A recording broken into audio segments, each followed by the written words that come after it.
Então hoje a gente vai começar uma parte que é chamada de citologia, mas o nosso foco não vai ser muito a célula em si. Eu vou começar falando da célula, mas eu vou fazer uma escapadinha para a química celular, para a química das células, tá? Porque aí a gente vai ter ainda um momento mais específico para a gente falar das células com maior profundidade. Eu vou falar das células, mas eu vou falar com mais direcionado para essa química, ok? Então vamos lá. Pessoal, eu também não quero ficar muito histórico na coisa, tá? E também eu não vou seguir uma cronologia dos acontecimentos sobre a descoberta da célula. Com esse slide aqui, eu vou iniciar para mostrar o motivo pelo qual a gente estuda a célula em biologia, certo? Por que ele é importante de nós estudarmos? Porque muita gente fala, nossa, em biologia a gente só vai ficar vendo célula, célula, célula. E para a gente ver as outras coisas, a gente tem que entender a célula. Então, olha só, o nosso conteúdo inicial foi a origem.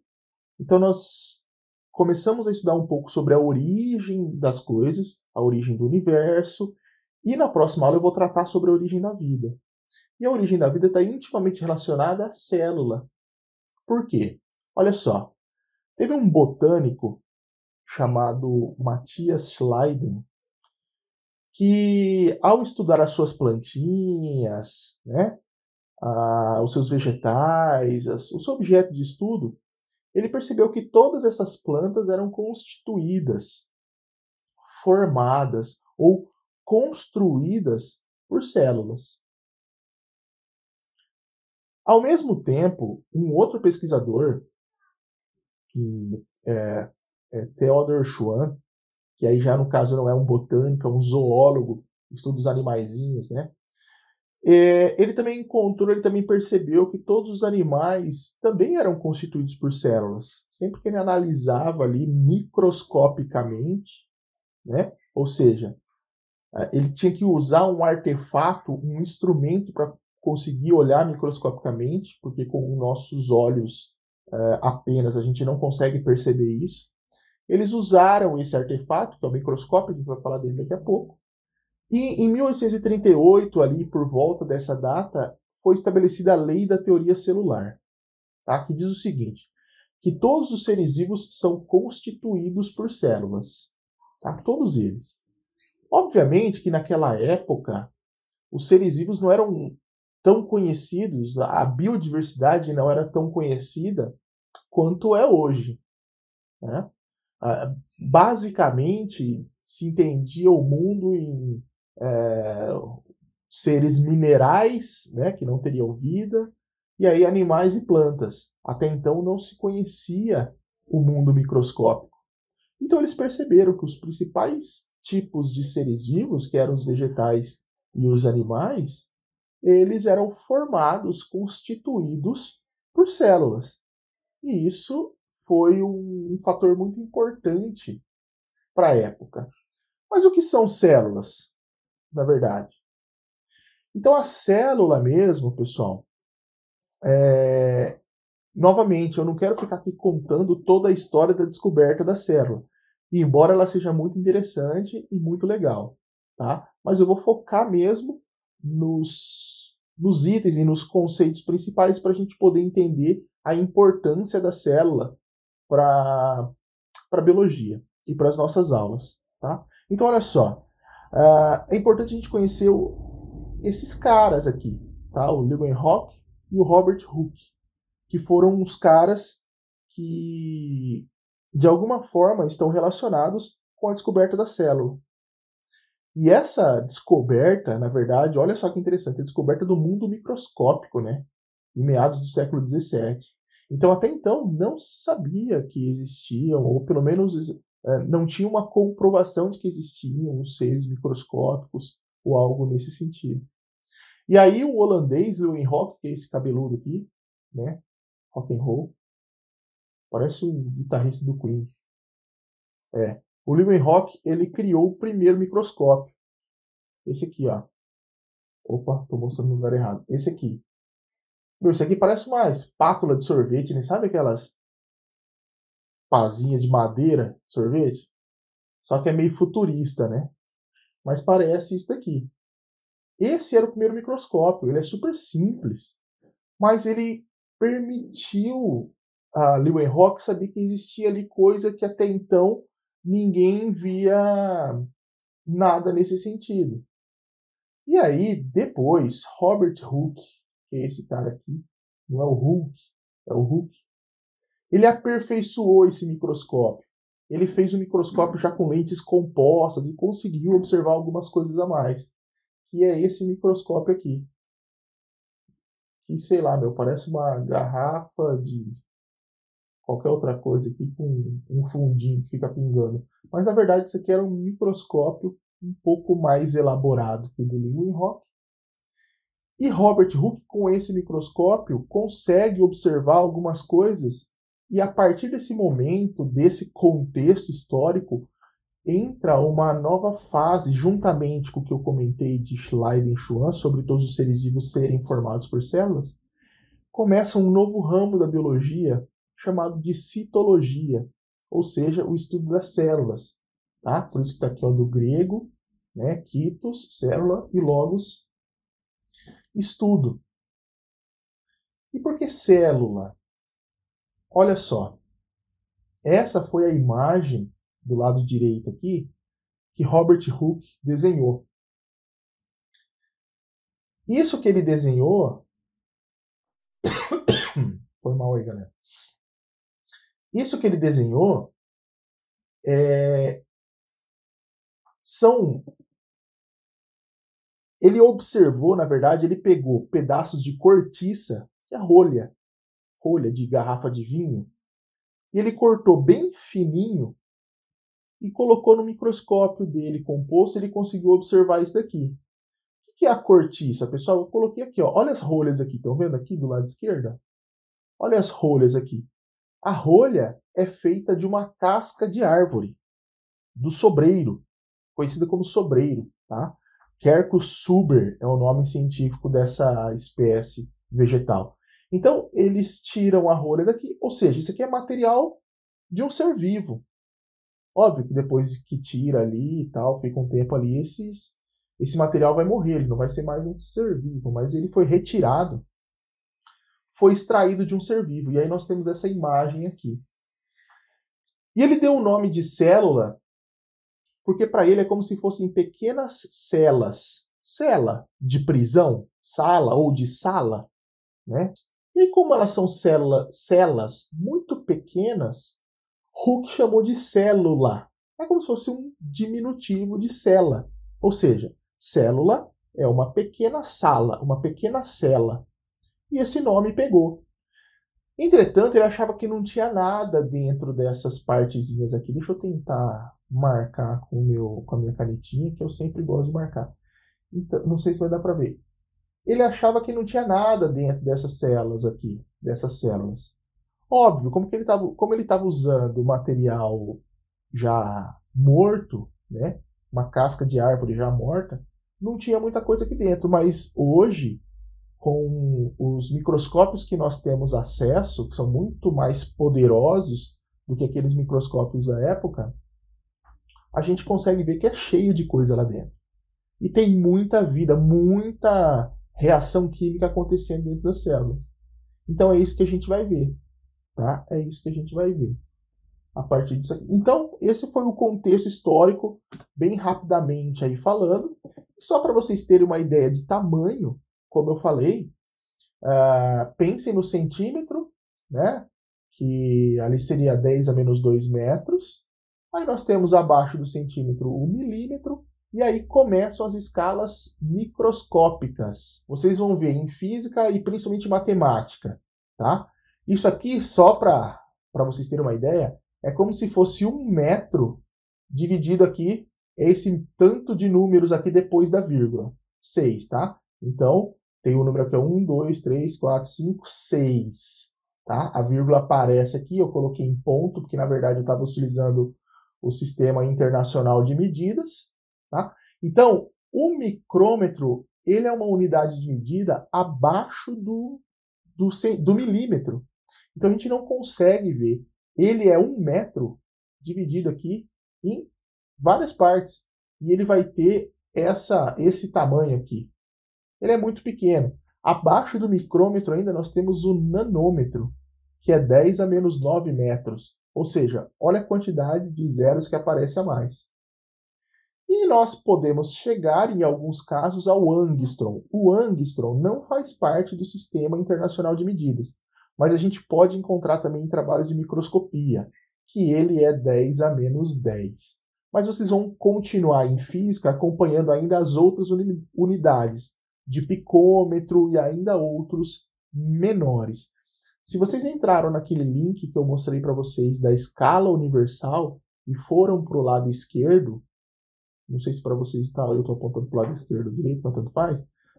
Se vocês andarem para o lado esquerdo ali da barra, vocês vão chegar em estruturas muito pequenas. E vocês vão chegar ao tamanho de milímetro, micrômetro, nanômetro, angstrom e por aí vai. Tá? Então, é muito interessante que vocês acessem aquele link que eu comentei na aula passada ou ainda a anterior. Tá? E eu coloquei lá no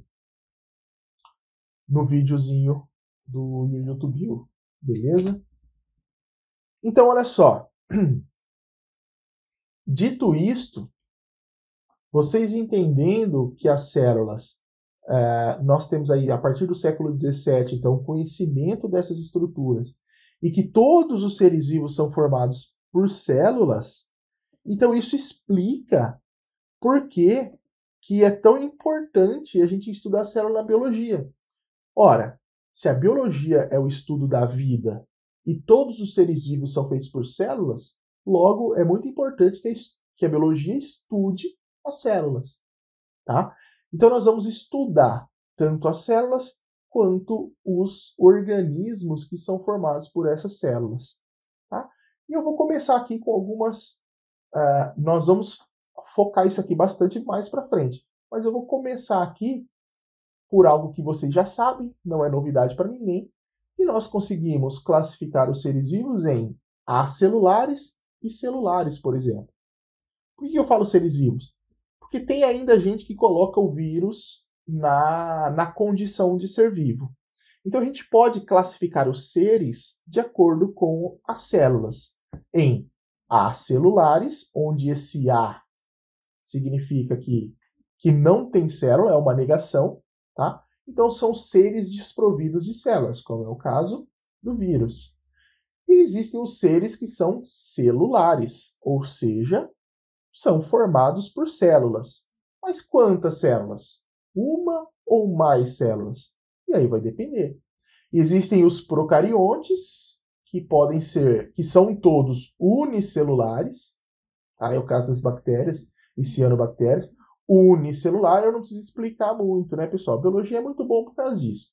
A gente não precisa ser gênio para poder entender ali. Acelulares, sem células. Celulares, porque tem celular. Não, porque tem células. Unicelulares, porque tem uma célula. Pluricelulares, porque tem várias. Então, os seres que possuem células podem ser divididos em uni e pluricelulares. Uni com uma célula, pluri com mais de uma. Procariontes e eucariontes eu vou deixar para falar para vocês mais para frente. Tá certo? Continuando aqui, aí nós vamos chegar a uma imagem que nós já falamos sobre ela.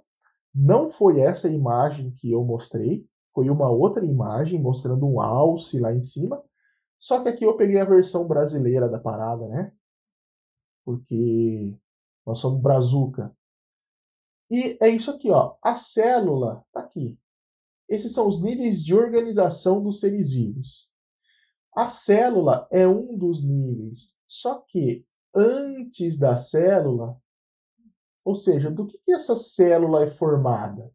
Ela é formada por orgânulos ou organelas.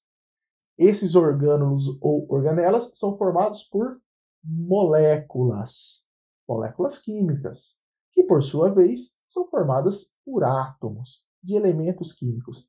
Então, hoje a gente vai começar a focar nessa primeira parte aqui, de átomos e moléculas. A gente vai começar com átomos e moléculas, para depois a gente partir para a célula, e depois eu volto um pouquinho para orgânulos. Eu costumo fazer dessa forma. E aí, no segundo ano, vocês vão estudar a parte de tecido, órgão, que é toda a parte de embriologia, que eu estou vendo com a galera do segundo ano agora, certo? Então, é isso aqui que a gente vai focar neste momento. Na química, nos átomos e nas moléculas. Obviamente que eu não vou dar uma aula de química para vocês, mas eu vou pegar e eu vou reforçar alguns pontos da química e tentar trazer o olhar de vocês desse conhecimento de química para a visão biológica, tá? Porque na hora da química vocês vão estar bem focados na química propriamente dito, na formação dessas estruturas, desses átomos, dessas moléculas. Aqui não.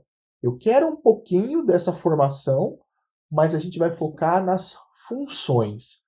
O que essas moléculas e esses átomos fazem no nosso organismo ou dentro de uma célula, tá? E hoje nós vamos começar com algumas substâncias. Então, para que fique bem claro para vocês, os organismos são constituídos por átomos e moléculas, como qualquer outro tipo de matéria. E todas as atividades metabólicas e a própria vida dependem da composição química celular. Olha aqui atividades metabólicas. Vocês vão lembrar da nossa primeira aula, quando nós falamos de metabolismo. E metabolismo sendo uma condição dos seres vivos. É importante que os seres vivos mantenham a atividade metabólica, ou seja, o conjunto de reações químicas do corpo funcionando, da célula funcionando. Porque se essas atividades metabólicas cessarem, cessa a vida dessa célula, desse corpo, desse organismo. Então, hoje nós vamos falar já de duas coisas, ou melhor, 3 coisas que nós falamos na nossa primeira aula do ano.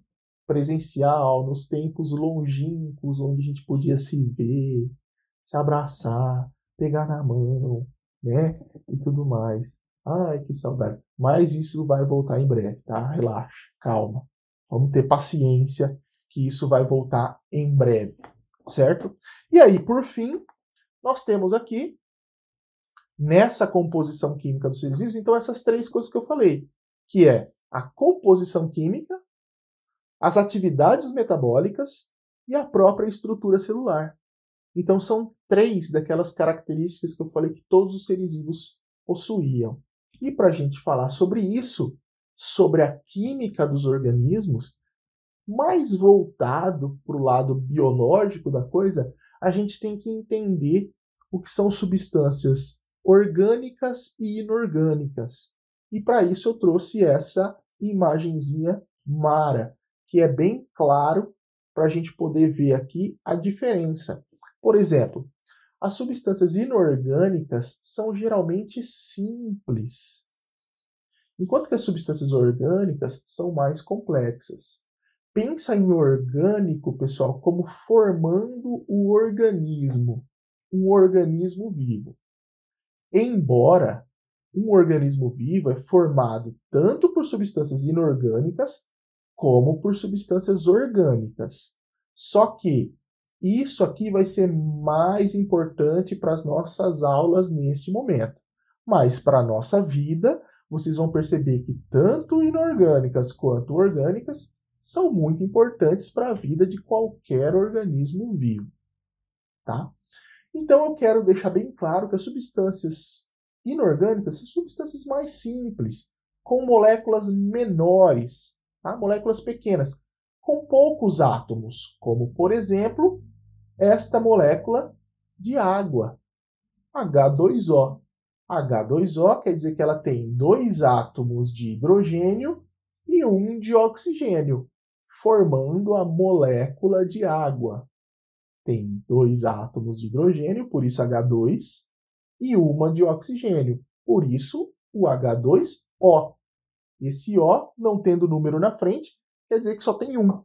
Então, H2O1 ou H2O é a molécula da água. Enquanto que substâncias orgânicas são geralmente mais complexas.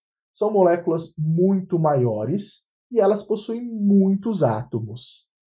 Em especial, átomos destes 5 elementos. Olha só, eu estou falando em especial e não estou falando exclusivamente, tá?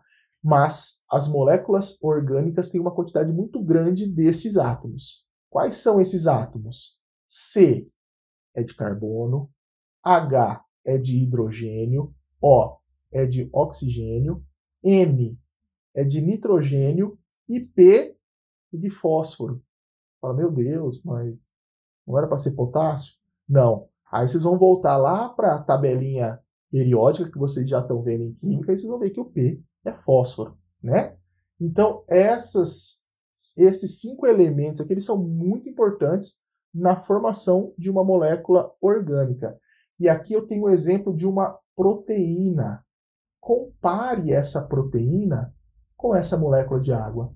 Olha a quantidade de átomos, olha a quantidade, a complexidade dessa molécula em comparação a uma substância inorgânica como a água, por exemplo.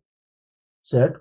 Então, isso aqui são informações interessantes que vão nos ajudar a reconhecer uma molécula orgânica e uma inorgânica. E aqui, obviamente, que eu trouxe para vocês alguns exemplos das substâncias inorgânicas, e eu já dei o exemplo da água, e é basicamente, a gente vai falar de água e sais minerais. Estas são as substâncias ou as moléculas inorgânicas que nós vamos falar, tá?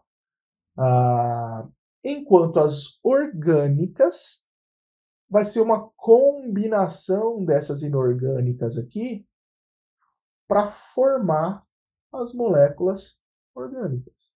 Como, por exemplo, os carboidratos, que a gente adora, né? E são carinhosamente chamados de açúcares. Quem não gosta, né?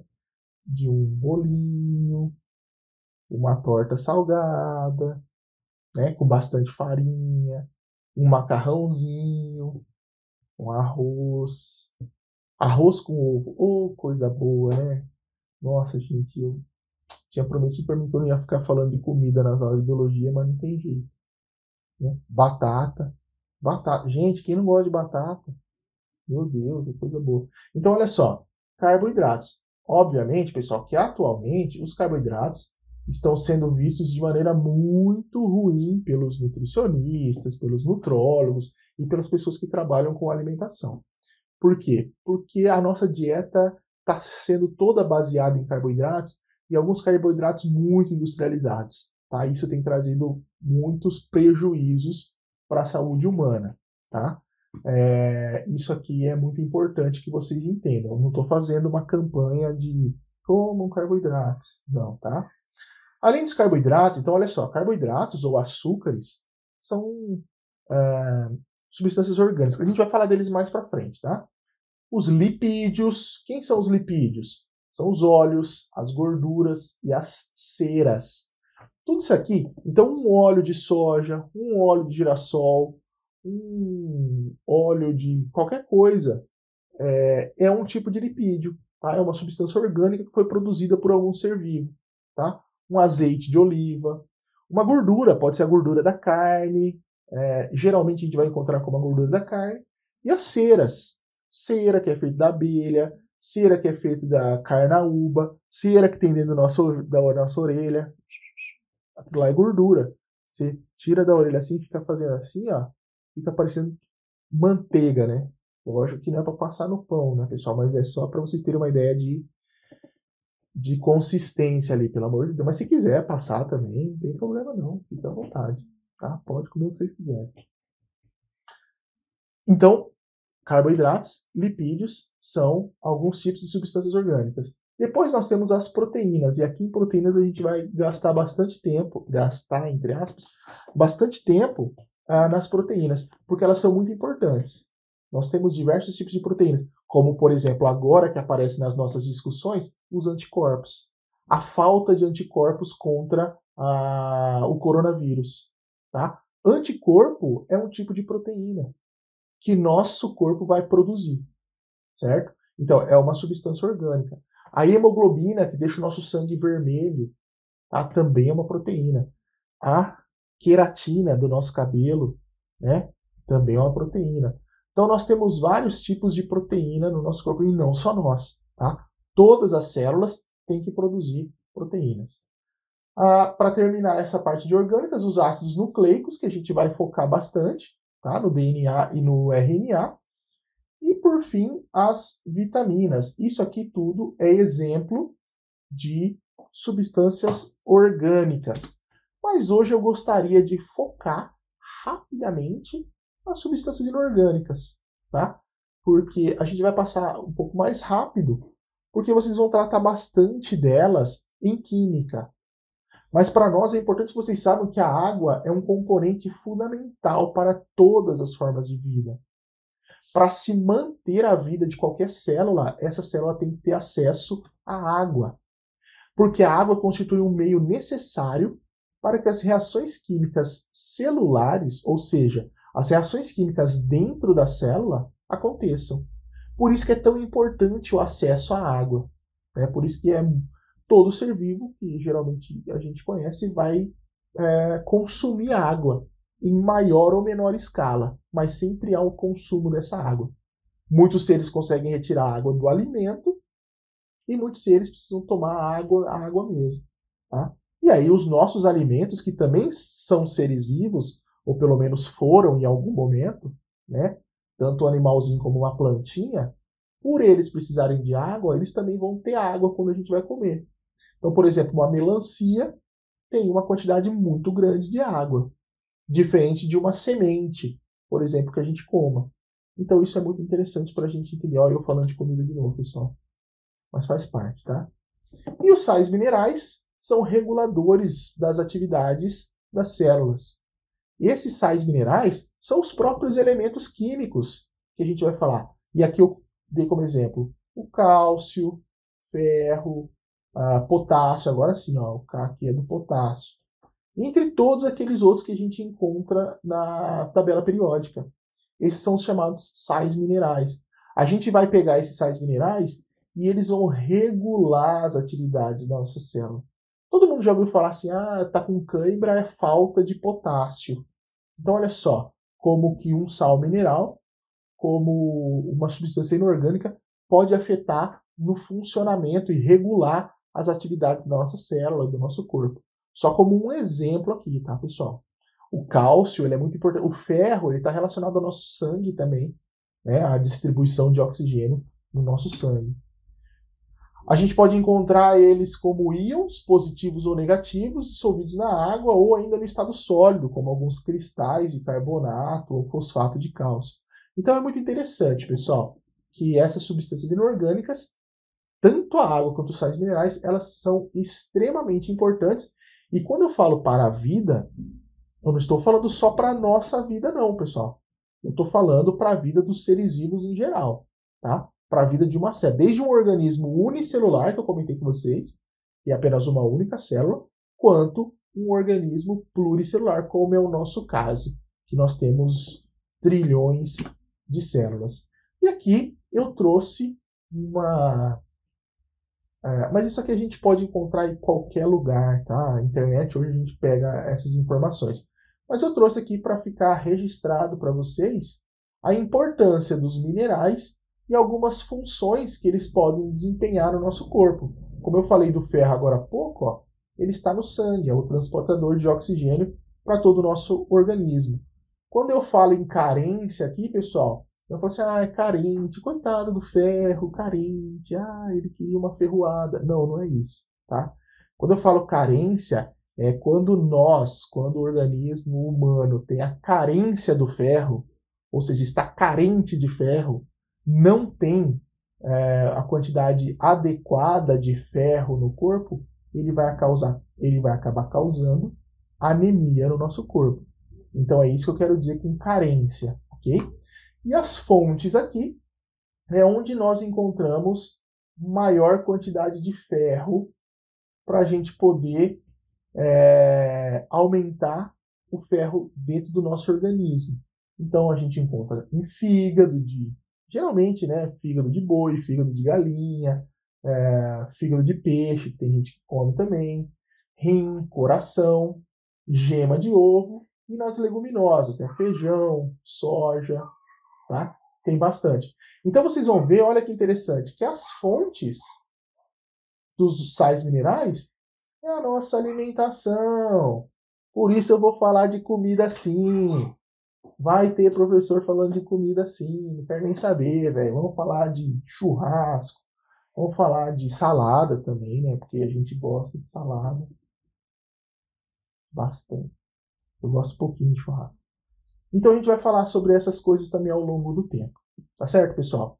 E aqui a gente vai ter, então eu coloquei essa listinha aqui para vocês entenderem. Eu não vou ficar explicando cada uma delas.